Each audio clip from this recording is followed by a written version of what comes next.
You're listening to Family Talk, the radio broadcasting division of the James Dobson Family Institute. I am that James Dobson, and I'm so pleased that you've joined us today.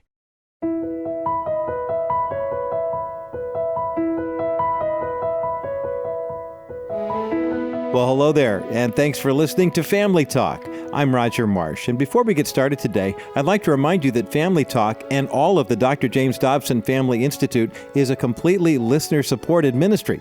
If you've been blessed by Family Talk, won't you consider making a tax-deductible donation in support of our ministry so that we can continue to encourage and equip families all over the nation? For more information on how you can give, visit our website at drjamesdobson.org or call us at 877-732-6825. Now, I'm so glad you've joined us today because our guest is the one and only no regrets woman, Rhonda Stoppe.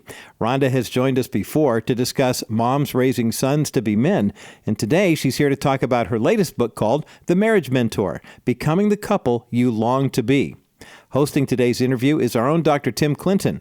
Dr. Clinton is the co-host of Family Talk. He's also the president of the American Association of Christian Counselors and the author of over 30 books. We're so blessed to have him here on the team at the JDFI. Here now is Dr. Tim Clinton to introduce our guest, Rhonda Stoppe, here on Family Talk. I'm thrilled to welcome back to Family Talk Rhonda Stoppe. She's the founder of No Regrets Woman, a ministry dedicated to helping women live life with no regrets in a way that honors God and is designed for them. Rhonda ministers alongside of her husband, Steve, who pastors First Baptist Church in Patterson, California. They have 4 grown children, 13 grandchildren. Rhonda, I'm jealous. We have 1, but hey, welcome back to Family Talk. Thanks. It's so great to be back with Family Talk. I so appreciate Dr. Dobson. When I first met him, when I came into studio, when I was there before, I literally walked in his office and I said, I got to give you a great big hug. I feel like I'm meeting an uncle who's taught me so much about marriage and family. And he jumped up and gave me the biggest hug. And I just appreciate him so much. I know Dr. Dobson and his wife Shirley and the team out here, they love and respect you guys. So again, it's a delight to have you. Rhonda, let's start this way. You guys are serving out there on the front lines in California during the pandemic. You also have just given a ministry to helping marriages, especially those who are in difficult, deep waters. Tell us what you're seeing out on the front lines. Yeah, so much. Steve and I, before Steve will marry a couple, we do 6 weeks of premarital counseling. And honestly, that's the beginning of a no regrets marriage. If couples, take the time and spend the time with a good biblical counselor that helps them, talk about their family of origin, talk about what your idea of normal is and your idea of normal is and what speaks love to you and what speaks love to you. We have seen great success in our small church in Patterson, California, in our marriages of those that have come together under that type of training before they even get married. But we see so many couples that didn't have that, or after, when you're counseling before marriage, they're like, And after they're married, they're like, tell me that part again. My son, Zach, just got married. And Rhonda, we put he and his new bride, Evelyn, through premarital counseling, because I stand with you. The research is strong on how important it is to journey. Those days come when it's like, we're here. We've got a little work to do. Rhonda, Ecclesiastes 9:9 says this, live joyfully with the one you love all the days of your life. Kind of all the days of your life because that's your calling or your blessing in life. But that's a pretty tough assignment when it seems like everything seems to work against our love or our affection in marriage. Through the years, Julie and I, when we got married, we didn't go through premarital counseling. And we had a tough go up front. As a matter of fact, there was a time when I was sitting alone in an apartment. She was gone, Rhonda. And I'm thinking, what am I going to do? As we come back to relationships, with what we've learned now and the insights and the wisdom from couples like you all, I think there's a lot of hope and there's a lot of strength, a lot of gifts we can give to couples. I want to talk up front about your ministry on marriage mentoring and why it's so significant. Your new book, The Marriage Mentor, Becoming the Couple You Long to Be. Tell us about the ministry piece that you and Steve are doing and what you're finding. The ministry we are doing is getting into the lives of people that were not emotionally involved in their everyday stuff. Because sometimes the issue is not really the issue. Unmet expectations, they breed resentment, unforgiveness, that it divides. So often marriages start unraveling and it's not a major offense. It's the chipping away. And you talked earlier about joy. Nehemiah in Nehemiah 8:10, while he was, rallying the troops, they were building a wall and they had a trowel in one hand and a sword in the other. They were being onslaughts. They were being accused of things that were not true. Their integrity was being challenged. And Nehemiah's pep talk to these people is Nehemiah 8:10, the joy of the Lord is your strength. We have to fight for joy in our marriages. And I know when we walk down the aisle, I remember when I was a new bride, it was 40 years ago. I had that big white hat veil thing on. Maybe your wife wore one of those too. And I knew the wife I was going to be. She was awesome. I mean, Steve was my high school sweetheart. I was going to be his best friend. I was going to be his cheerleader, his confidant, and I was going to enjoy him. But we both worked full time, living in the San Francisco Bay Area. Money was tight. And I remember he was in construction. So he was at home on a rainy day and I had to work at the office, came home on my lunch hour and there were peanut butter toast crumbs all over the counter. And I just started weeping. And he was like, who is this crazy person? But the issue wasn't the issue. What those crumbs represented to me was, you don't care what I do all day. I work hard. I come home, I clean, and your crumbs tell me, do it again, lady. And then he said, I honestly was trying to save you from washing a plate. So I thought that was the best way to help you. And I realized in that moment, I come from a long line of not healthy marriages, of marriages that unraveled because of resentment and unmet expectations. And I knew I needed help. We weren't the couple we longed to be. We were like crazy about each other. And I was having these little issues. So Steve was in youth ministry at the time, and I looked around at the marriages of kids in our youth group. Mm-hmm. And the ones whose marriages I wanted to emulate, I just became friends with those ladies. The reason that God calls the older women to teach the younger, I always say hashtag because old ladies know stuff. We live our mistakes, and I teach more passionately from my failures than I even do from my successes. So that's the basis for the mentoring, the marriage mentoring, the mommy mentoring that I do, is being a Titus 2 woman. And the number one thing is teaching women to fight for joy because it is their strength. Rhonda, you don't have to go very far in the scripture to realize that life's all about relationships. Get them right, you're blessed. Get them wrong, it's going to be a journey. You're going to hurt. And I remember the first time I came across this in my mind as I was reading, there's nothing more beautiful in all the world than to be in a relationship with someone who's supposed to love you and they actually love you. And nothing more painful or difficult in all the world than to be in a relationship with someone who's supposed to love you and you don't know if they love you or maybe they don't love you.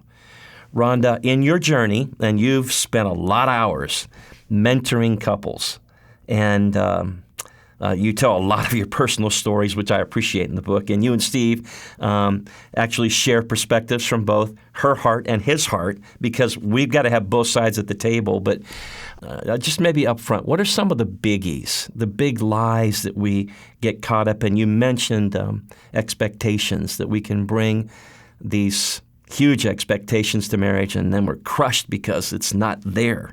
This isn't what I signed up for. But what else are some of the things that really steal our hearts, our joy? I think men expect that their wife is going to be their best friend. And when we get busy, I had kids and my hormones were nuts. I had postpartum after my third child. We tend to not be friendly.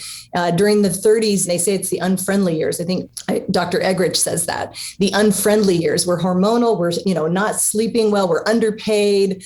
Every single person in the house has touched my body, and my husband walks in the door and he wants to touch my body. And I'm like, you don't even understand. I am on sensory overload.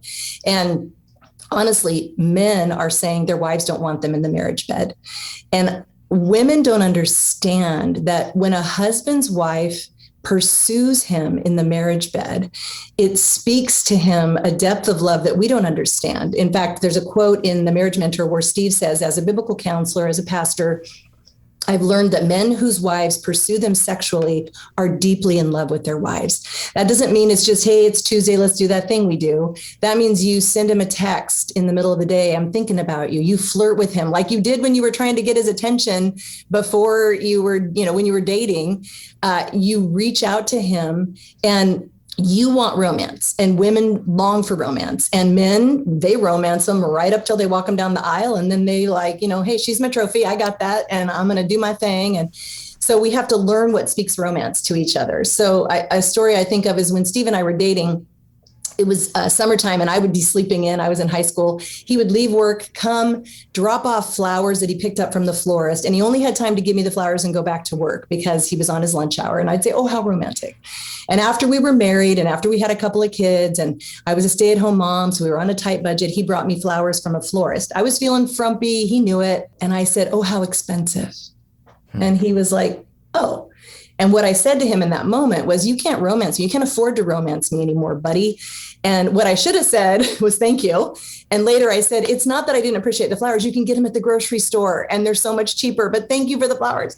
So we have to teach each other how to romance. The Bible calls husbands to live with their wives according to knowledge. In seasons of life, romance is different. A husband will walk in with some Gerber daisies. His wife's in the kitchen. She's cooking. She's helping these ones with their homework. Somebody's hanging on her. He sees she's in the middle of it. He doesn't want to get in her way. So he's thinking, I'm going to give her flowers. I'm going to go watch TV while she finishes all this. And then I'm going to get lucky tonight because I brought her flowers. She's thinking, I want to whop you upside the head with those Gerber daisies. And the reality is the way you romance your wife at that season, roll up your sleeves, do those dishes, help with the homework. And wives, we have to tell our husbands, hey, I want to take you to bed, but I got my mama hat on. My sexy mama hat is somewhere in the bedroom, under the bed, gathering dust bunnies. If you make all this crazy go away, I will meet you in the bedroom and I will make it worth your while. I'll even shave my legs. It's going to be great. But then we can't micromanage it. If he gives them cereal for dinner, so what? If they go to bed without a bath, so what?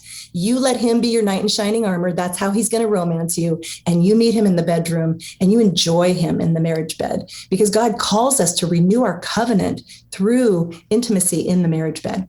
Rhonda, you're right. I think what happens is we lose sight of each other.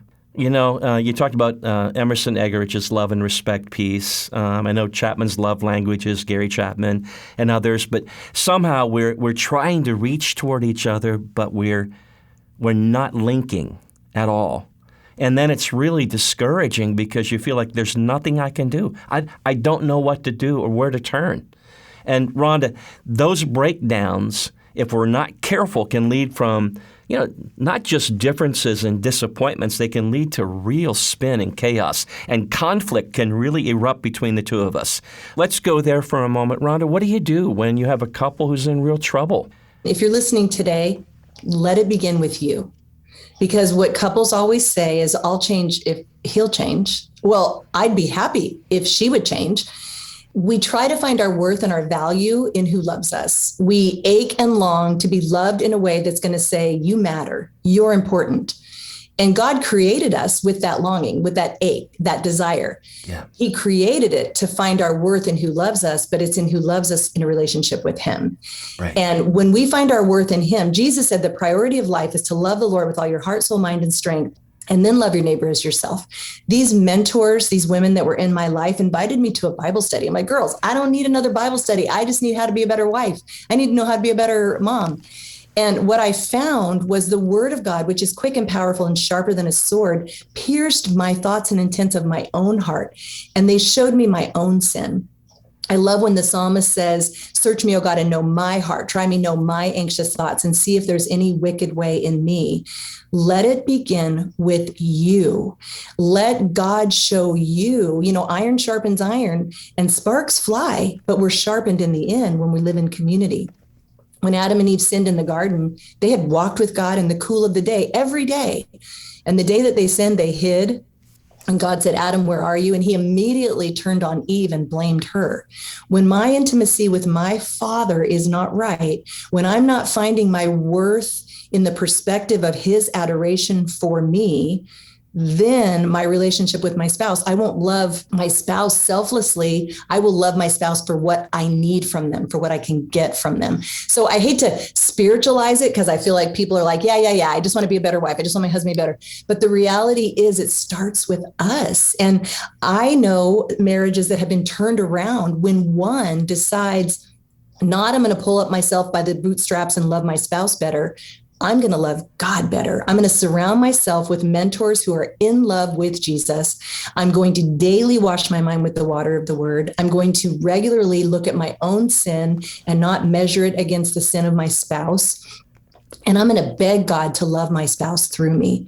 Because when our husbands are loved, when our wives are loved with God's selfless love, that's what knits our hearts and marriages together. And God calls our marriages to reflect that type of love, because a marriage that loves like that is what the world is longing to see. It is the number one thing that kids leave the church after growing up in a Christian home because of the hypocrisy in the marriages. And it made me cry. 18 years of youth ministry. My parents say they're Christians. They say they love Jesus. They smile at church, but they get in the car and they hate each at other. each other's throat, or it's silent treatment. And those kids go, I don't need your Jesus. But when they see mom and dad pursuing loving Christ with all their heart, apologizing, repenting when they sin against each other, because you still do, but it's holding no record of wrong. That is a light that draws our kids to Christ and the world. When we share our faith and they know the love we have for each other, it is a light that draws them like a moth to a flame. Rhonda, I have no doubt that there are people turning up the radio here for a moment and saying, hey, listen, Rhonda, Tim, that's where I'm at. Understand this. I love my home. I love my kids. I'm in a mess. And we've been trying everything in the world to turn this, and it's not turning for us. Okay? I'm weeping as I listen to you guys because I'm crying out to God and saying, God, rescue this. Help us. Rhonda, I think that couples can get into a place where they escalate quickly. They get these self-protective walls that go up. That emotional connection is lost, okay? And they're digging and digging and digging. They're grinding on each other, frantic to get the other person to change. I love what you said. Own your stuff. Let me ask you this. When I'm in that place, having someone to talk to becomes really important. I'm going to come back to your mentoring piece here for a moment. We'll talk counseling too, but having a trusted friend, an older couple who would just say, hey, listen, we've been there. How important is that at this particular point? Because most of us, we're so prideful or so secretive. You don't walk into the church and say, hey, our marriage is a disaster. Hey, people hide that. Mm-hmm. True. And it's lonely. And you think you're the only one having the struggle. And again, just going to a women's Bible study and hearing the women that talk honestly about their lives, that's how you find a mentor. Or you find a couple that still holds hands when they sit in church together. They laugh. I feel like laughter in a marriage is an evidence of a healthy marriage. And you go to them and you say, hey, can we just hang out? It doesn't have to be this formal interaction. The Marriage Mentor, we wrote that because most one or the other of a spouse will go to counseling, but not both. So we wrote it. Steve wrote to the guys. It's a little gray box in each chapter. And he basically tells the guys, look, your wife read the chapter. Here's the cliff notes. Just read this. This is what your wife wants you to know. And then I got to write a little gray box to the husbands. Guys, this is what your wife wants you to know. And then we even made free videos on my website, you can go to my website, find the videos, as if you're sitting in our office talking to us.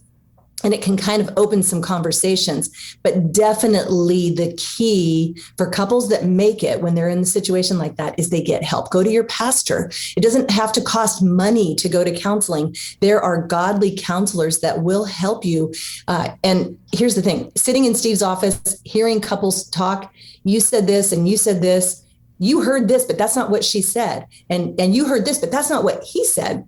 You're filtering it through a lifetime of resentment and unmet expectations. So let's help you weed through the real issue and what they were really trying to get you to hear.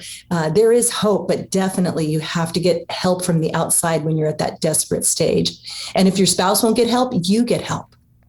Rhonda, I loved your honesty in the book, and I love your communication style and your genuineness about wanting to see couples make it and thrive in their relationship. In the book, you talk about a painful past. You talked about being abused as a little girl, how that influenced you. Sometimes we bring stuff to the marriage. We're working like crazy trying to make a marriage work, but we've got this history, these childhood storms and more that we've brought with us that we've got to work through too as a part of this journey. And we don't even see how it's impacting my relationship now. Mm-hmm.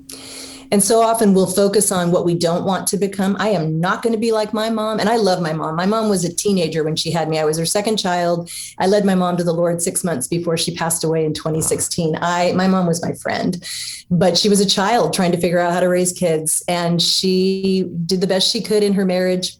But I could either make a list of what I didn't want to be, but the Bible says, as a man thinks in his heart, so is he. So even when someone's growing up and saying, I will never be an alcoholic like my dad, I will never trigger and be angry like my parent was or whatever, you're still thinking on it. And what you're going to think on is what you're going to become. Philippians 4, we have to think on what's good, right, honorable, praiseworthy. That's a battle in your mind. A good marriage is won and lost in your mind. But what we bring in from our childhood, one of the stories that comes to mind that I have to share is men addicted to pornography. There's a story in my book, I think it's in my book, Real Life Romance. Chuck and Angie, he grew up in a Christian home. He and Angie were virgins when they got married. And then she realized he didn't want her in the marriage bed like she had expected. And of course, she stumbled on his screen of his computer and found that he was looking at pornography. He cried. He was embarrassed. He was ashamed. He was sorry. And here's what Chuck had done as a child. As a junior high boy, he looked at pornography in his bedroom as a way to, quote, keep himself pure until marriage. Now, that sounds ridiculous, but in a junior high boy's mind, it kind of makes sense. I'm not going to have sex with anybody. I'll do this instead. And he fully thought he could put it away after they got married. Yeah. He didn't know what you feed your flesh craves.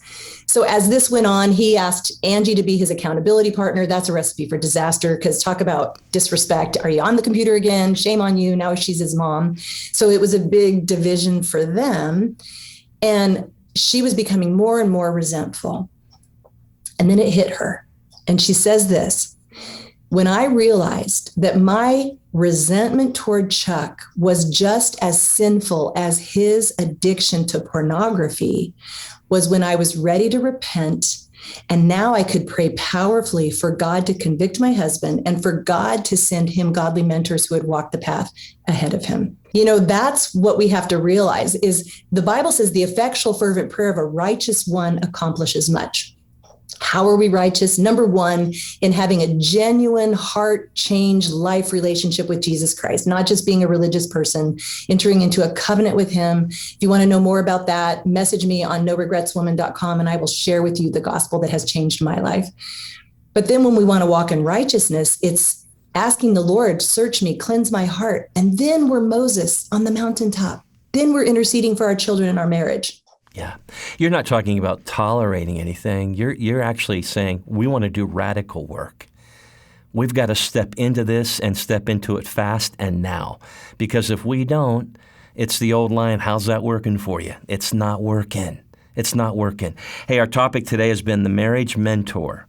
Our special guest is Rhonda Stoppe. Her husband, Steve, they have a real serious ministry to couples out there wanting to see their relationships radically changed in a place where God gets all the glory and they know how to love and be loved.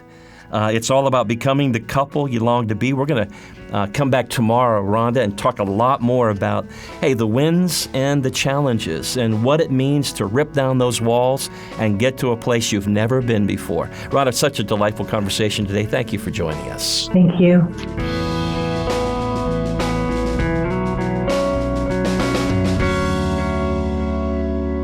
Proverbs 13, verse 20. Walk with the wise and become wise, for a companion of fools suffers harm. In other words, you become like those you spend time with. If you're struggling in your marriage, or even if you're not, take Rhonda Stoppe's advice and reach out to your pastor or a godly couple whom you know. Ask them if they would be willing to spend more time with you and your spouse so that you can learn from them. It's a biblical principle to learn from those who are more mature than us in our faith. It's one way that God teaches us and helps us grow. And on the other side of that, godly mentors are so needed in the church. So ask God if He is calling you and your spouse to become a mentor for a younger couple. It could turn out to be one of the most rewarding ministries you've ever had. Now, Rhonda Stoppe will be with us again tomorrow here on Family Talk, so make sure you're listening in for that. In the meantime, if you want to learn more about Rhonda, her books, or her ministry, please visit our broadcast page at drjamesdobson.org/broadcast. That's drjamesdobson.org/broadcast. And while you're there, be sure to spend some time browsing our website. Whether you're single, have kids in diapers, or you're a grandparent, we have great resources there to encourage you.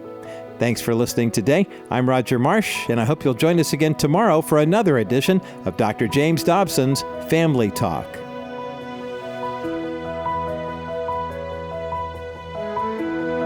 This has been a presentation of the Dr. James Dobson Family Institute.